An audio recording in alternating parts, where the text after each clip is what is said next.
ram ngai hian mo kan rum thi lal zu ngai hian mo kan rum thi zai on ram ngai hian nuai thi kan rum kan ngai mano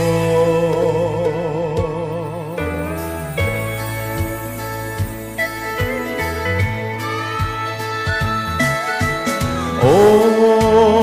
lalpa iram ngai hian mo kan rum thina lo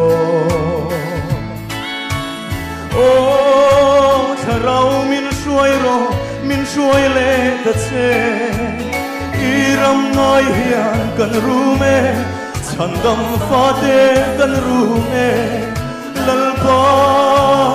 local ko mai ro amen hallelujah gamna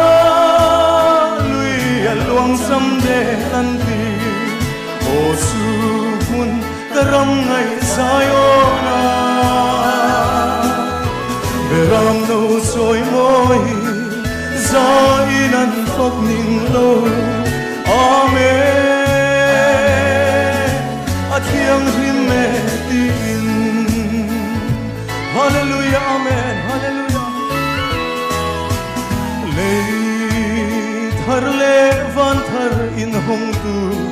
kan thil thi namo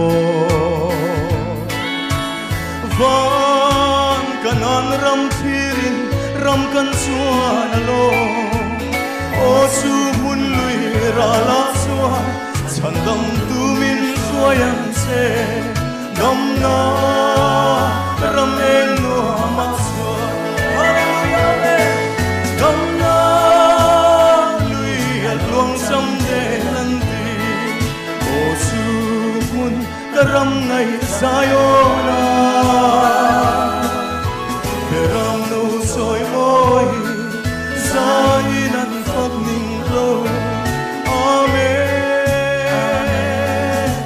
athiang lim me tin hallelujah amen hallelujah hallelujah amen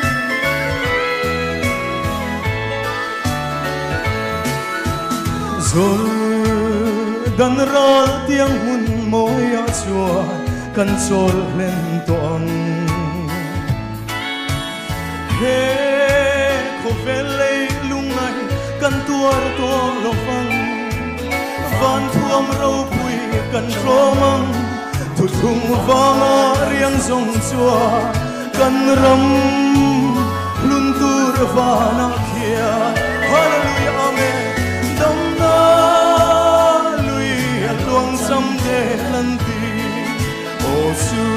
mun karam ngai sayona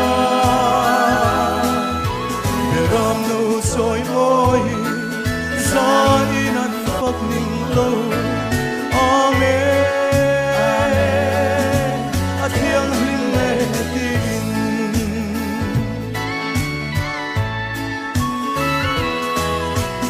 le thar le van thar in hong tu kan thir thi namo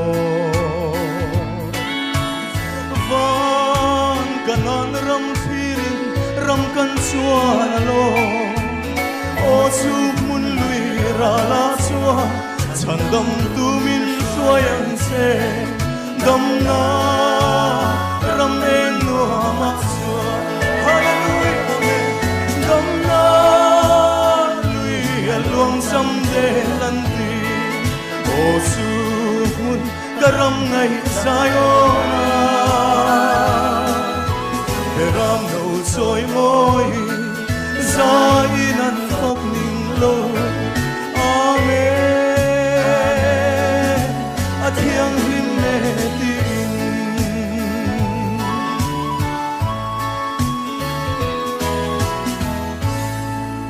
Dali sua ero pui berose